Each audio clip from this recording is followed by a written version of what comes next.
Hi friends, today we are going to discuss the status of leopard report 2020.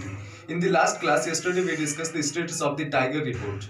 So we will also discuss the how the counting take place and what is the difference between both the reports and how what is the geographical distribution of the tigers and what is their conservation status, means in which list they are placed.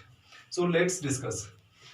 So status of the leopard reports 2020, because there is a simultaneous census between both tiger plus leopard.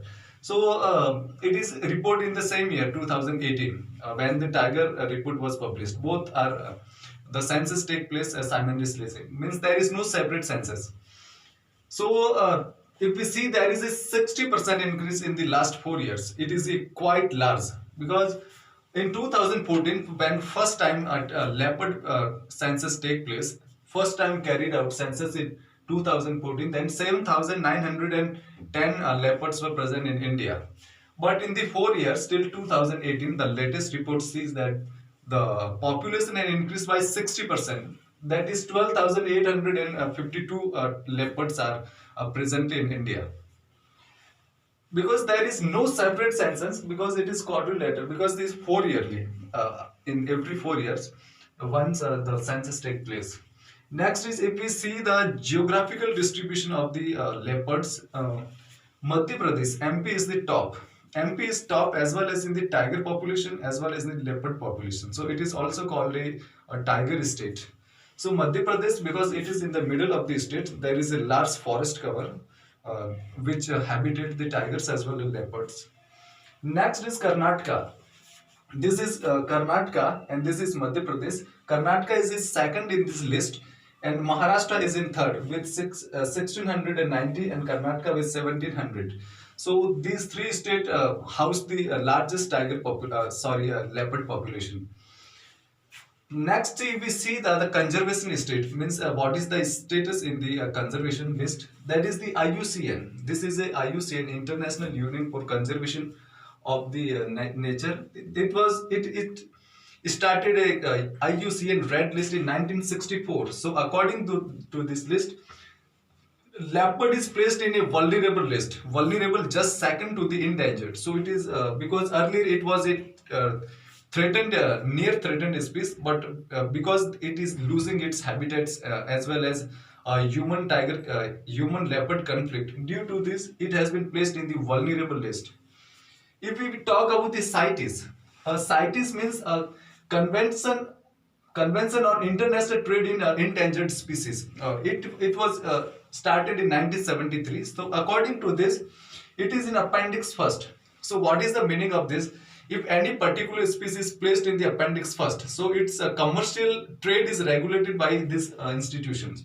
So because we cannot trade in the parts of the leopard, because every part of the leopards and tigers are important. They are being traded international market, especially in the China, for the medicinal use. Traditional medicine are being made of the parts of the tiger and leopards. Next, in World Wildlife Protection Act 1972. This is a very important act initiated by the Indian government in 1973. So according to this has been amended four times. When last time in 2006 it was amended, according to this act, schedule first. Schedule first, it means that if any particular species placed in the schedule first, it is given the maximum protection. So schedule first is very important, because so this is the conservation status according to the international institutions. Next thing, if we see, because the according to the 2018 data, Africa and Asia both see a decline.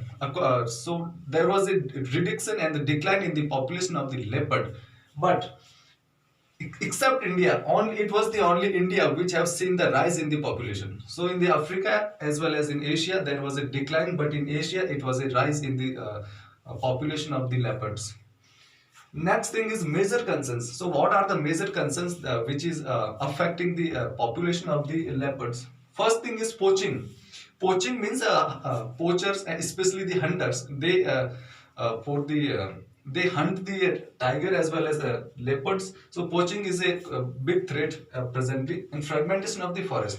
So forests are being fragmented. They are not unified. They are not in a large area. So because of the construction of the railway project, highway project, and especially the human made construction project, so they are being fragmented. Next, the habitat loss. So leopard are losing its habitat because as well as the agriculture is expanding, and human induced construction work is expanding, so they are losing its habitats, natural habitats.